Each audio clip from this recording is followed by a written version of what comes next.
When I first started lecturing, my focus, quite naturally I suppose, was on content rather than process.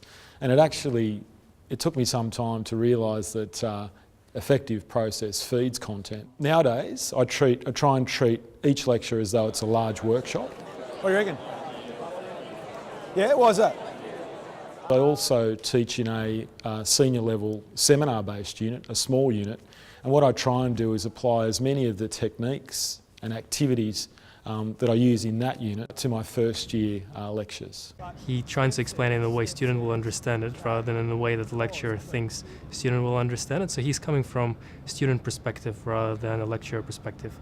I'm also far more relaxed and open or flexible about what actually happens in the lecture. And in particular, I love seeing where the students take things, especially where you've asked them to reflect on something. What does it remind you of?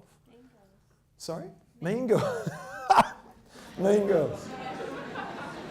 You're awesome, have I told you that? Yeah. I think I'm more in tune with the audience. So I'm constantly checking that they're getting to grips, the students are getting to grips with key concepts and principles.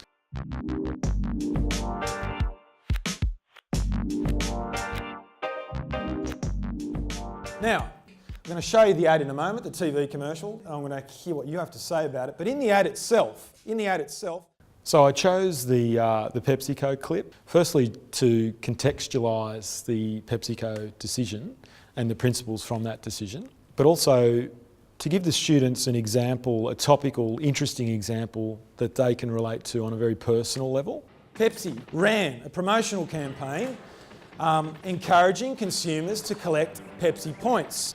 They also show a teenager arriving at school in an actual Harrier jet. Now the Harrier jet was worth $23 million. Right at the end, across the screen, you see 7 million Pepsi points. Now, enter Mr. Leonard. He wrote to Pepsi with the backing of his lawyers and he said, here's a cheque for $700,000 and I accept.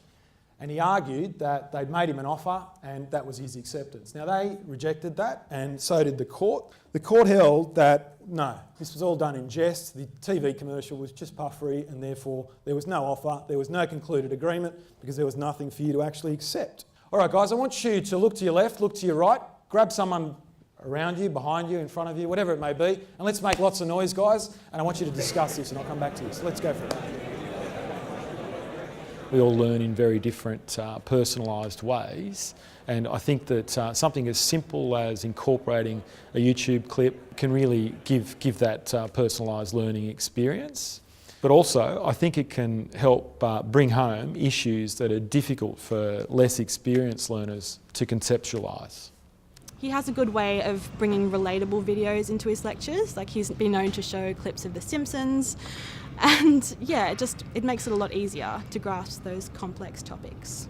You know, we've all got short attention spans, and I guess a visual representation of what you're trying to explain in such a short and concise moment really helps students kind of relate to the content which Giuseppe's trying to portray. Make sure that you're choosing an activity that lines up with what you're trying to achieve, but also that it aligns with any other activities that you might be using in the same session. I'd say to have some backup options in case things don't go, the activity doesn't work out the way you're expecting it to.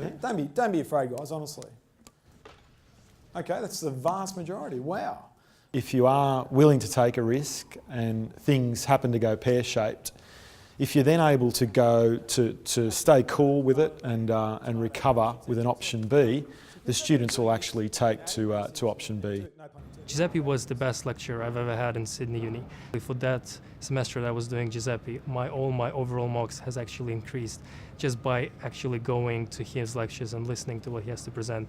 So what advice would I give lecturers who are choosing an activity for the first time? I'd tell them to go for it.